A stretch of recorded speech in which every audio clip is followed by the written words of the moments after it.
салом алайкум тамошобинони азиз. Ирӯз дар саволҳои бародарони мо ҷавоб медиҳем ки онҳо тариқи телеграм канали мо Адлия юститсия ба мо равон карданд.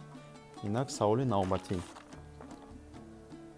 Ака агҷо фаҳмем ки радар яъне радари корманди бозрасии давлатии автомобилӣ вайрон набошад. Шумо метавонед аз корманди бозрасии давлатии автомобилӣ пурсон шавед ки ӯ сертификати ҳамин радарро нишон диҳад. хотиррасон мекунем ки ҳар сол радарҳои кормандони бозрасии давлатии автомобилӣ бояд дар агентии Тоҷикстандард сертификатсия ва метрология бояд гузаронанд. Барои ҳамин дар ҳамун сертификат шумо бояд сертификатро пурсед, ҳатман ӯ бояд сертификатро ба шумо нишон диҳад.